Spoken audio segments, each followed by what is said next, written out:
James, who turned 18 in December 2025, has only recently begun embracing the attention that comes with his role in the royal family. The freshly graduated teen is the son of Prince Edward, Duke of Edinburgh, the youngest brother of King Charles, and Sophie, Duchess of Edinburgh. There are moments in the life of an institution that do not announce themselves with fanfare.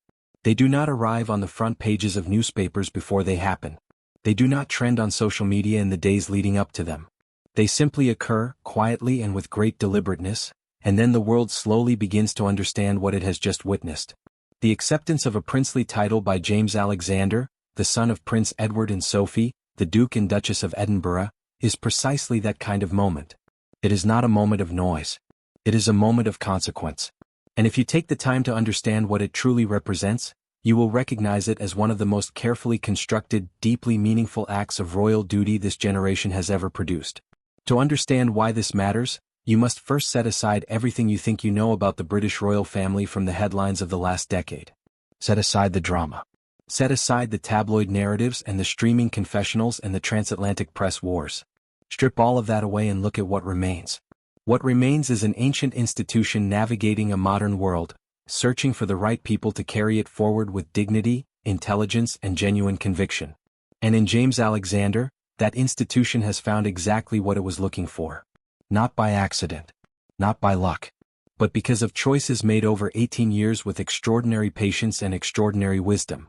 James Alexander Philip Theo Mountbatten Windsor.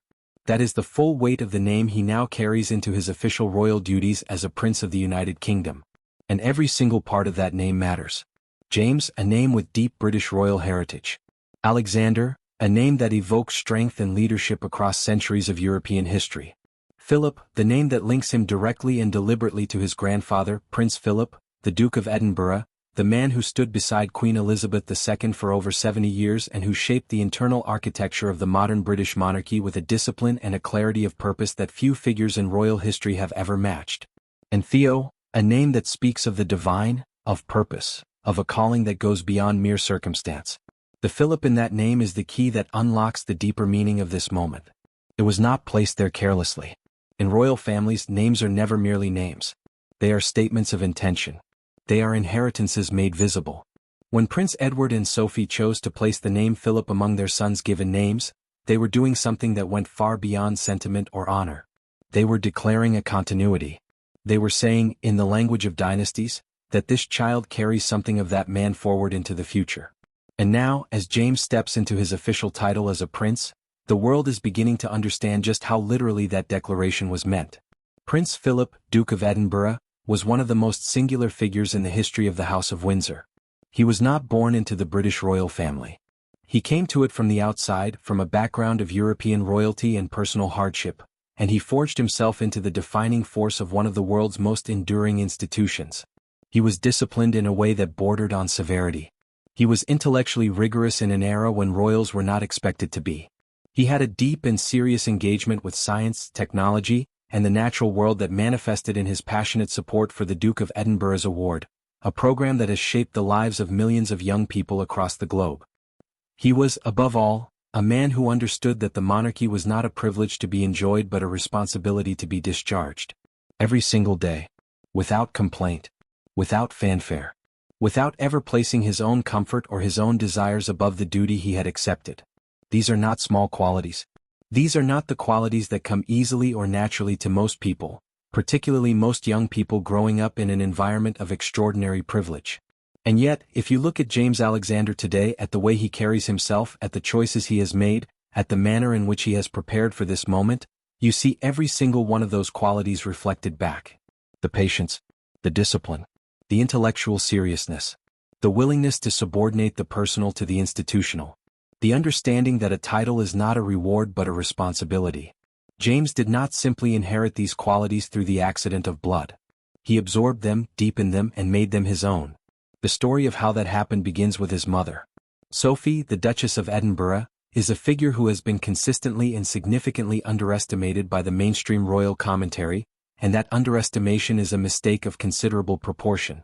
Sophie came into the royal family as a commoner, as a woman without title or aristocratic background, and she brought with her something that is rarer in that environment than any of the things that money or lineage can provide. She brought common sense. She brought a grounded perspective on what it means to live in the real world, to navigate ordinary life, to be judged by your actions rather than your status. And she brought an extraordinary clarity of vision about how she wanted to raise her children. The decision that Sophie and Edward made when their children were born was, by the standards of royal tradition, genuinely radical. They chose not to style their children as His or Her Royal Highness. They chose not to give them princely titles in childhood. They chose, instead, to raise them as the children of an earl, with all the responsibility and none of the automatic elevation that a royal title confers. Lady Louise and James were sent to ordinary schools. They took public transport. They lived as closely to normal life as their circumstances permitted. And they were expected, from a very young age, to earn the respect they received rather than to assume it as their birthright. This decision was not universally understood at the time. There were people within the wider royal establishment who questioned its wisdom. There were commentators who wondered whether Sophie and Edward were making a mistake, whether they were depriving their children of something important, whether the lack of title would be a disadvantage rather than an asset. Those questions have now been answered definitively. They have been answered by the young man who stood at the center of a South African royal tour and commanded the genuine respect of everyone in the room without a single royal title to his name. They have been answered by the young man who stood vigil at Westminster Hall at the age of 14 with a composure that left seasoned royal observers lost for adequate words. They have been answered by the decision James himself has now made, to accept his princely title not as a claim of status but as an acceptance of duty. Think for a moment about what it means to be 18 years old and to have the option of a royal title available to you and to choose to wait. To choose to watch. To choose to continue learning and preparing rather than reaching out for the name and the prestige that are legally and constitutionally yours to take. In a world that is saturated with the language of self-promotion and personal branding, in a culture that rewards the loudest voice and the most dramatic gesture, the restraint that James showed in the years leading up to this formal acceptance is not just unusual. It is almost shocking. It speaks of a depth of character and a clarity of purpose that most people twice his age have not achieved. Those who have observed James closely in the years of his quiet preparation speak of a young man who was never simply waiting passively. He was studying. He was reading. He was engaging with the subjects that he understood would define the most important challenges of his generation. His interest in science, technology, engineering, and mathematics is not the polite, superficial engagement of someone who attends a laboratory opening and smiles for the cameras. It is the genuine, sustained intellectual engagement of someone who actually wants to understand how things work. He has immersed himself in the science of conservation, in the engineering of sustainable systems, in the strategic complexities of defense and security. These are not decorative interests. These are the foundations of a working royal who intends to be genuinely useful to the causes he champions rather than simply lending his name to them. This matters enormously in the context of what the British monarchy needs to be in the 21st century. King Charles III has spent decades making the case, often against considerable resistance, that the royal family must engage with the serious issues of the age not merely symbolically but substantively. His work on organic farming, on architectural heritage, on ecological sustainability was dismissed as eccentric for years before the world caught up with his thinking. James represents the next generation of that same intellectual seriousness, brought to bear on the challenges of a digital, data-driven, environmentally pressured world. The king has recognized this. Those close to him describe a quiet but profound sense of relief and pride in the nephew who has emerged as the embodiment of exactly the kind of royal the institution needs.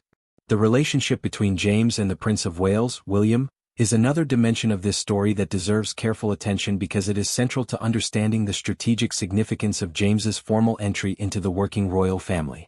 William is the future king. He carries that weight every day with a dedication and a seriousness that is not always visible to the outside world but is unmistakable to those who work closely with him. He is a man of great capability and genuine commitment to his duty. He is also a man who has navigated the last several years with a reduced inner circle, carrying the weight of institutional leadership in circumstances that have been more complex and more personally demanding than anyone outside that situation can fully appreciate. What William needs, what every leader in a position of profound institutional responsibility needs, is not just capable colleagues. He needs someone he can trust absolutely. Someone whose loyalty is not contingent on personal advantage or professional calculation. Someone who is there because they have chosen to be there, with full knowledge of what that choice costs and what it requires. James is that person. The relationship between them is described by those closest to both as something that goes beyond the formal hierarchy of the royal family. It is a genuine alliance, a partnership built on mutual respect and shared understanding of what the crown is and what it demands. James looks to William with the combination of genuine admiration and intellectual engagement that makes for a truly productive partnership. William looks to James with the recognition that he has found in his young cousin something that the architecture of the royal family does not always provide: a reliable, principled, freely committed ally. The age gap between them, which might seem like an obstacle to genuine partnership, is in fact one of the things that makes the relationship work. James is young enough to learn from William without competition, to benefit from his experience and his guidance without the ego friction that so often complicates relationships between people of similar seniority. But he is mature enough, formed enough, serious enough in his engagement with his responsibilities to be a genuine intellectual partner rather than simply a junior figure nodding along to his senior's direction. This balance is rare. The palace knows it. And the formal elevation of James to his princely title is, among other things, a recognition that this partnership is ready to operate at the highest level of royal institutional life. Let us speak directly about the moment that announced to the world who James Alexander truly is, because it is impossible to understand the significance of his title acceptance without returning to Westminster Hall in September of 2022. Queen Elizabeth II had died. The nation was in mourning. The world was watching. And in that ancient chamber, illuminated by candlelight, guarded by the most senior members of the armed forces, the body of the most recognizable woman on earth lay in state while hundreds of thousands of people filed past in silence to pay their respects. The grandchildren of the Queen stood vigil. Among them stood James, who was 14 years old. 14 years old. It is worth pausing on that for a full moment and letting it settle. 14 is not an age of composure. 14 is not an age of institutional dignity and public serenity. 14 is the age of self-consciousness, of uncertainty, of the overwhelming desire to disappear into the background rather than to stand at the center of the most watched ceremonial moment in a generation.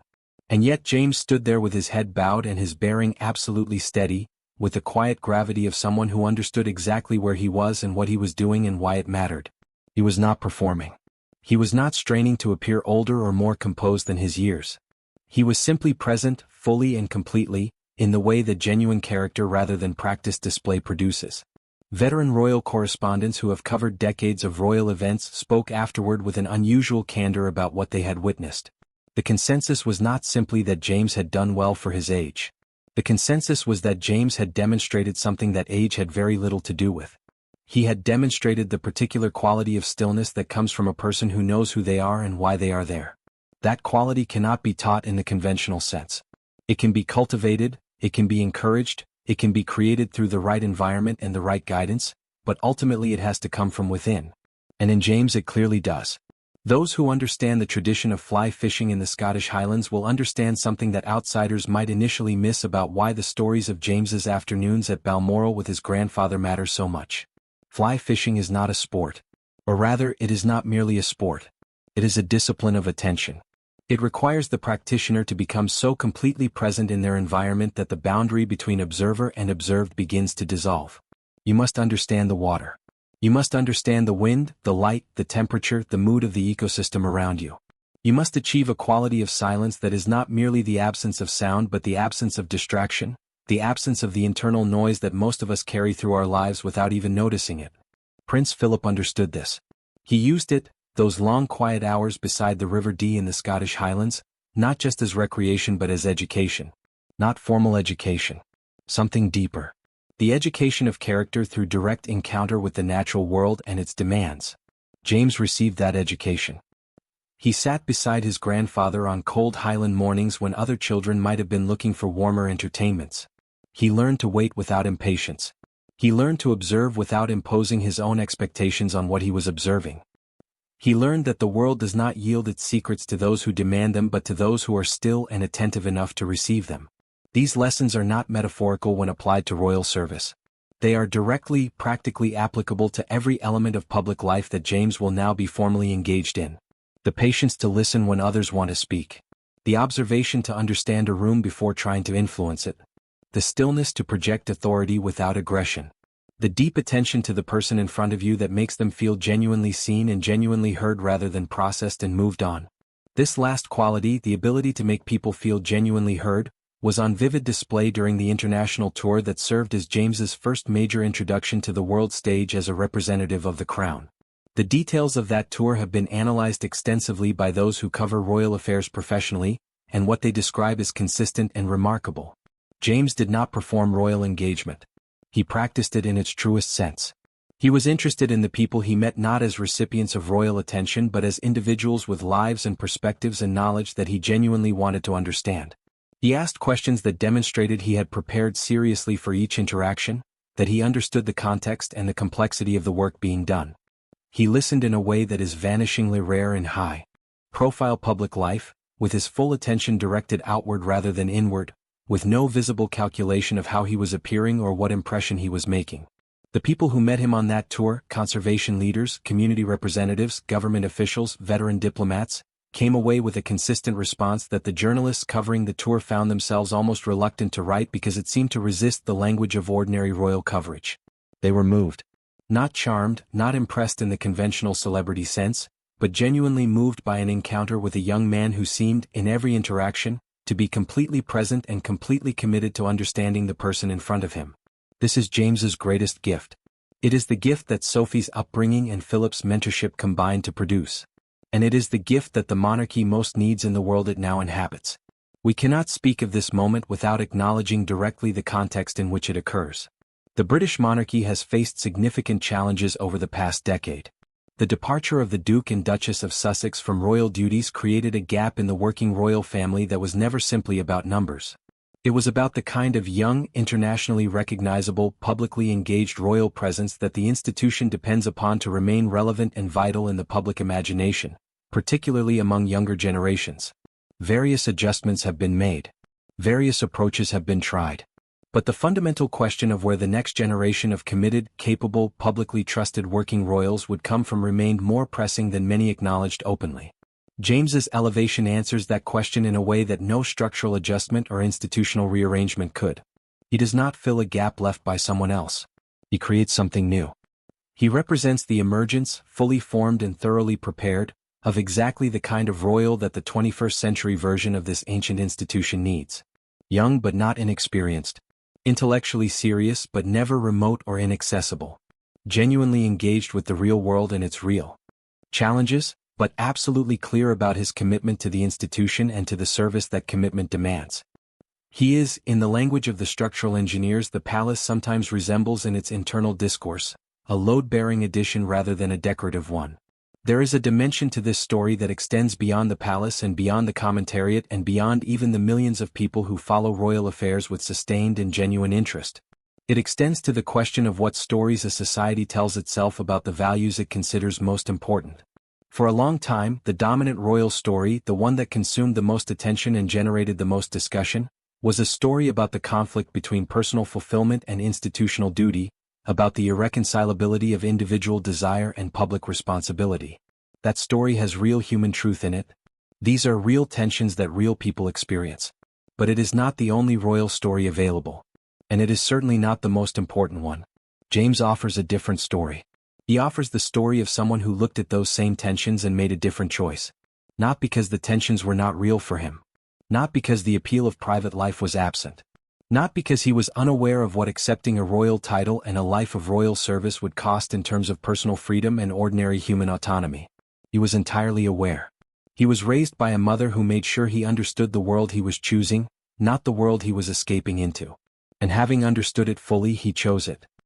He chose it with the same deliberateness that his grandfather chose to stand beside Elizabeth II through more than 70 years of service. He chose it as a free act, made in full knowledge of its cost and its weight. That kind of choice, freely made and fully informed, is the foundation upon which genuine public trust is built. People can sense the difference between someone who is doing their duty because they have no alternative and someone who is doing their duty because they have genuinely chosen to. James belongs to the second category in a way that is visible and tangible and that resonates with the part of the public that is not interested in celebrity monarchy or performative royalty but in the real thing. The monarchy as an institution of service, of continuity, of something that endures because the people who carry it forward genuinely believe in what it represents. As the formal process of his title acceptance completes and the letters patent are sealed and James Alexander Philip Theo Mountbatten Windsor takes his place in the official architecture of the House of Windsor as a Prince of the United Kingdom, it is worth taking a moment to consider what Prince Philip himself would have made of it. He was not a sentimental man. He was not given to easy praise or warm public declarations of pride. He believed that character was demonstrated through action over time, not announced in speeches or celebrated in ceremonies. He would have watched James without saying very much. He would have observed the steadiness and the seriousness and the willingness to do the work without seeking the spotlight. And somewhere in that characteristic silence, he would have recognized himself. That is the deepest meaning of this moment. Not the title. Not the official ceremony. Not the constitutional formality of the letters patent.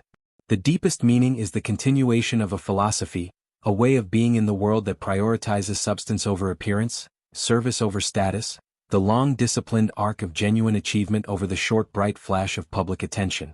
Prince Philip planted the seeds of that philosophy in his youngest grandson on cold mornings by a Scottish river. Sophie watered it through 18 years of revolutionary, courageous, quietly radical parenting. James tended it through his own daily choices, his own patient preparation, his own deliberate and conscious decision to earn what he could have simply claimed. The harvest is now. The prince is confirmed.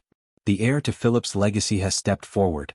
And the British monarchy, quietly and without fanfare, has taken one of the most significant steps in its modern evolution. Not into the past, into the future. Into a future where duty is chosen rather than imposed, where service is genuine rather than performed, and where the most powerful thing a young royal can offer the institution and the country is not their name, not their title, not their blood, but the quality of their presence, their attention, and their commitment. James Alexander has offered all of it. Freely. Deliberately. Completely. That is what it means to be Philip's heir. And that is why this moment, quiet as it is, matters more than it may yet appear.